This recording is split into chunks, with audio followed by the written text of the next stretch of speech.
दोस्तों नमस्कार, स्वागत है आपका अपने YouTube channel Hindustan daily news पर। आज दिनांक 24 अगस्त 2025 दिन रविवार की तिथि भाद्रपद माह के शुक्ल पक्ष की प्रतिपदा है। आइए नजर डालते हैं आज की कुछ बड़ी खबरों पर। ट्रंप के टैरिफ बढ़ाने के ऐलान के बाद बीजेपी की पहल, जल्द शुरू की जाएगी स्वदेशी जागरण अभियान। भाजपा जल्द ही स्वदेशी जागरण अभियान नामक एक राष्ट्रव्यापी लोकल फॉर वोकल मुहिम शुरू करने जा रही है। यह फैसला आरएसएस और भाजपा की संयुक्त बैठकों के बाद लिया गया। अभियान का उद्देश्य घरेलू उद्योगों और किसान उत्पादों को बढ़ावा देना है। चलिए बढ़ते हैं अगली अपडेट की ओर। क्या चीन से दोस्ती से खराब हो जाएंगे भारत अमेरिका संबंध? विदेश मंत्री जयशंकर ने दिया एक बड़ा महत्वपूर्ण जवाब। विदेश मंत्री एस जयशंकर ने कहा है कि भारत और चीन के संबंधों को अमेरिका के साथ रिश्तों से जोड़कर नहीं देखा जाना चाहिए। उन्होंने स्पष्ट किया कि वॉशिंगटन और बीजिंग के साथ नई दिल्ली के रिश्ते अलग अलग परिस्थितियों और समय सीमा पर आधारित। पढ़ते हैं नेक्स्ट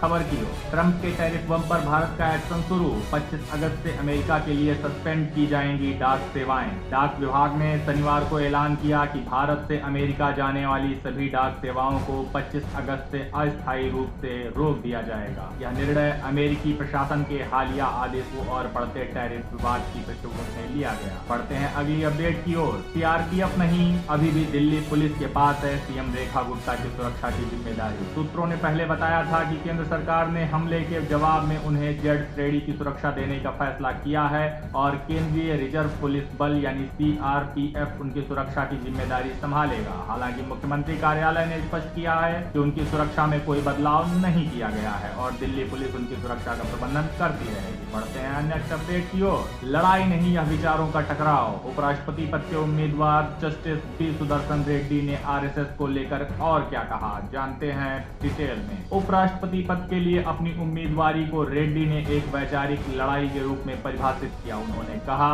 यह लड़ाई नहीं है, यह विचारों का टकराव है। दूसरा पक्ष प्रचार कर रहा था कि यहाँ एक व्यक्ति है जो जीवन भर आरएसएस का पूर्ण सदस्य रहा है। नेक्स्ट अपडेट की ओर चलते हैं। बिल गेट्स की कंपनी को टक्कर देने मैदान में एलन मस्क। लॉन्च की नई software company Macrohard. Elon Musk ने नई कंपनी माइक्रो हार्ट लॉन्च किया है जिसका मकसद माइक्रोसॉफ्ट के सॉफ्टवेयर बिजनेस को चुनौती देना है और एआई की शक्ति से नया विकल्प पेश करना है। मस्क ने कहा यह प्रोजेक्ट पूरी तरह से असली है और इसके लिए कंपनी ने अमेरिकी पेटेंट और ट्रेडमार्क कार्यालय में आवेदन कर दिया है। बढ़ते हैं नेक्स्ट अपडेट की ओर। संसद भवन के गज द्वार पर खड़ा पेड़ सुरक्षा में बना बाधा, किया जाएगा स्थानांतरित। पीजी ने चिंता जताई थी कि यह पूर्ण विकसित पेड़ जिसे वृक्ष संख्या 1 कहा जाता है वीवीआईपी मार्ग में संभावित बाधा उत्पन्न कर रहा है। केंद्रीय लोक निर्माण विभाग यानी सीपीडब्ल्यूडी, दिल्ली वन विभाग सहित कई एजेंसियों ने इस मामले को उठाया जिन्हें प्रत्यारोपण की मंजूरी देनी। चलते हैं अगली अपडेट की ओर। मध्य प्रदेश सीएम मोहन यादव ने 14,000 कैदियों को दी राहत, सजा में 60 दिन की छूट। सीएम मोहन यादव ने जेल विभाग को निर्देश देते हुए कहा कि सजा पा रहे कैदियों को करीब 60 दिन की छूट दी जाएगी,